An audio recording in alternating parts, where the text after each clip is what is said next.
आराम।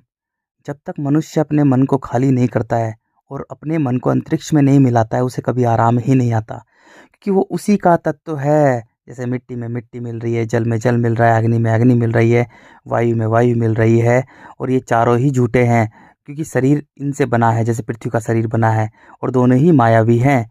लेकिन जो सबसे महत्वपूर्ण तत्व है वो है स्पेस, अंतरिक्ष, खाली मन। मनुष्य अपने मन को खाली करे और उस खाली में मिलाए जिसमें सब कुछ भरा हुआ है, तभी मनुष्य को आराम मिलेगा, चैन मिलेगा, शांति मिलेगी, उसे पीस मिलेगा। वो खुश होगा, वो अनंत अखंड अजर अमर हो जाएगा, वो स्वयं ब्रह्मांड बन जाएगा, वो इतना विशाल, इतना विराट बन जाएगा। उसे सब छोटा लगेगा, उसे सब छोटा लगेगा, उसे सब छोटा लगेगा। सारे स्टार, प्लैनेट, गैलेक्सी सब छोटा लगेगा। बस मनुष्य का यही कर्तव्य है इस धरती पर। इसलिए ही मानव का इस धरती पर जन्म हुआ है। ब्रह्मांड रचयिता ने मानव की रचना की है, ताकि मानव अनंत अखंड अजर अमर हो। वो मेरा ही बच्चा है और वो मेरी लीला को जानकर मेरे पास आए।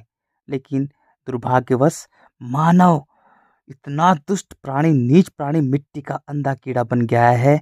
उसने अपनी ही लीला रच ली, अपनी ही लीला रच ली। उसने पूरी की पूरी धरती को अपनी तरह से कण कण में बिखेर दिया। सब कुछ उसने कण कण में अपनी तरफ से बना लिया, अपनी तरह से यूनिवर्सिटीज, अपनी तरह से नौकरियां, अपनी तरह से स्कूल कॉलेज, देश, गांव गांव मोहल्ला, दुनिया भर के रिश्तों का पहाड़ खड़ा कर लिया। कण कण में पूरी पृथ्वी को ही बांट दिया। पेड़ पौधे, पशु पक्षियों का नाम रख दिया, जीव जंतु, महासागर, सबका अलग अलग कण कण में मनुष्य ने पूरी पृथ्वी को ही बांट दिया। उसने उसने हर चीज को कण कण में बांट दिया, हर चीज को कण कण में बांट दिया। उसने पूरी पृथ्वी को ही कण कण में बिखेर दिया। मनुष्य अपने मन को खाली करके उस खाली में नहीं मिलाए जिसने उसे प्राण दिए हैं।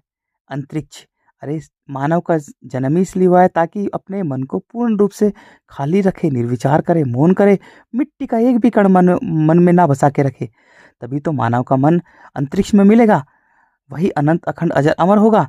सबसे बड़ा महापाप इस धरती पर एक ही है, अपने मन को मिट्टी से बांध के रखना।